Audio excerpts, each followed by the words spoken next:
Notre projet s'appelle Dalma Huile, transformation de l'arachide en huile et en pâte d'arachide. Notre projet s'appelle Dabac Énergie, installation du système solaire dans les établissements publics et privés. Le nom de notre projet est Paris des Bouchons, production de farine infantile enrichie. Bon, actuellement, on est au niveau de l'étude du marché. Nous sommes dans la partie étude du marché. Pour le moment, concernant la rédaction, on n'a pas encore rencontré de difficultés parce qu'avec l'aide des professeurs, on progresse petit à petit. Nous avons rencontré des difficultés lors de la rédaction du parti Objectif général et spécifique.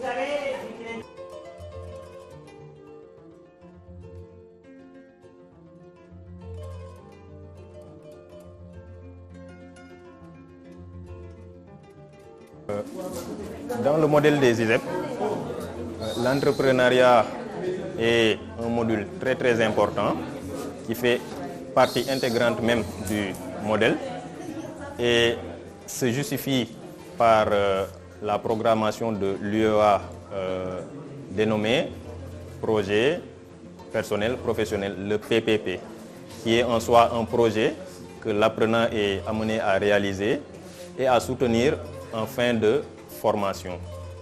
Donc, afin de mieux accompagner les apprenants dans l'élaboration de ce projet, un concept a été donc introduit. Il s'agit des mercredis de l'entrepreneuriat. Donc, l'objet de ces mercredis de l'entrepreneuriat est d'accompagner les apprenants tout au long du processus à d'abord identifier leur idée de projet, la mûrir, mais également faire tout le travail de conception et d'élaboration nécessaire afin d'obtenir, au terme de la formation, un projet bien ficelé, bien rédigé et un projet qui est prêt à être mis en œuvre. Par rapport aux apports des mercredis de l'entrepreneuriat, ça renforce davantage l'encadrement au niveau des apprenants. Et ça permet aussi aux apprenants de mieux comprendre les contours de l'entrepreneuriat pour leur permettre de mieux asseoir les projets personnels, professionnels. Donc c'est dans ce cadre-là qu'avec la task force de l'ISEP et l'incubateur, les mercredis de l'entrepreneuriat ont été initiés.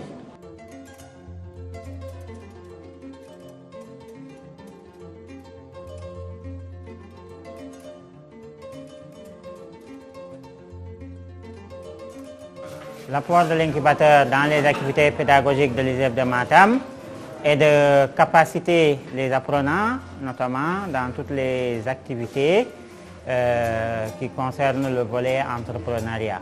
Donc, c'est-à-dire le renforcement des capacités en mettant à leur disposition des outils nouveaux qu'ils mettront en œuvre dans l'élaboration de leurs projets personnels professionnels. Mais également, à la fin de ce projet personnel professionnel, les accompagner pour la maturation de l'idée de projet et l'obtention du financement.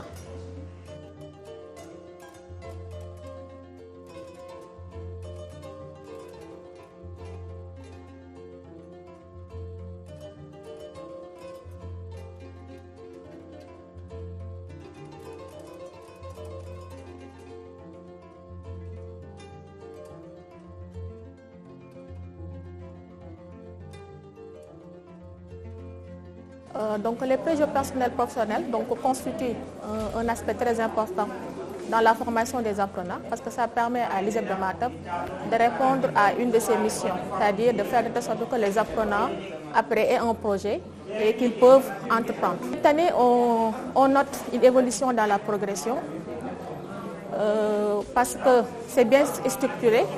Donc après les cours en idéation et en entrepreneuriat, donc là, ils sont en phase de rédaction du projet. Et là, même avant de partir en stage, donc, ils ont beaucoup évolué. Et là, donc, il y a déjà la première partie qui est ficelée.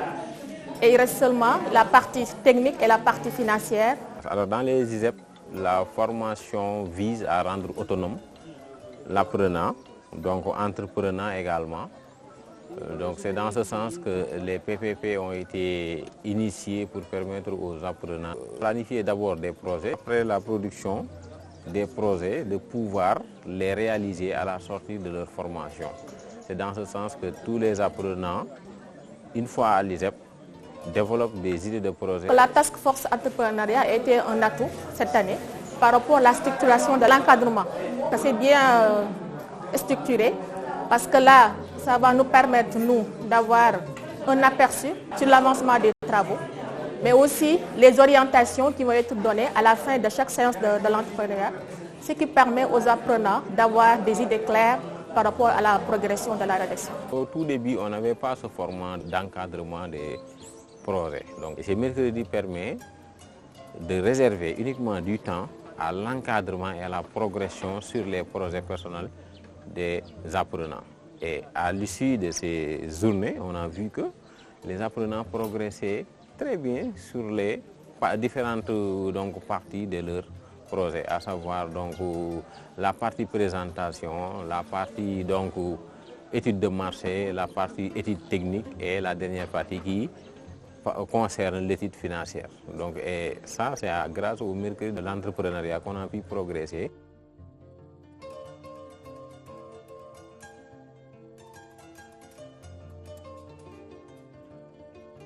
Le concept de mercredi de l'entrepreneuriat concerne à la fois les apprenants de première année et ceux de deuxième année.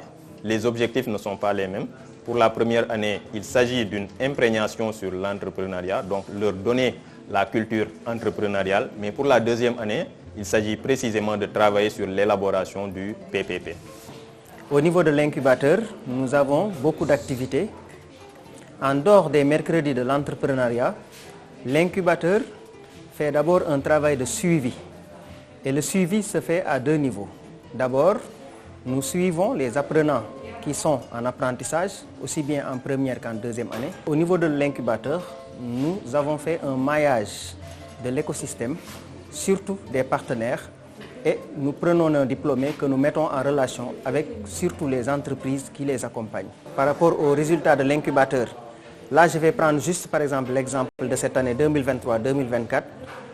Cette année, 7 porteurs de projets, 7 GIE ont pu bénéficier d'un financement de 9 millions et quelques pour un projet porté par le PRAEJ, projet de renforcement de l'auto-emploi des jeunes dans la zone nord, piloté par l'ANPEJ. Nous avons pu accompagner les porteurs de ces projets pour qu'ils puissent bénéficier de ce financement. Mais aussi, il y a un autre appel à financement porté par le PNUD, mais aussi par l'ADPME. Et ça aussi, nous avons permis à 9 de nos projets de pouvoir bénéficier encore de ce financement.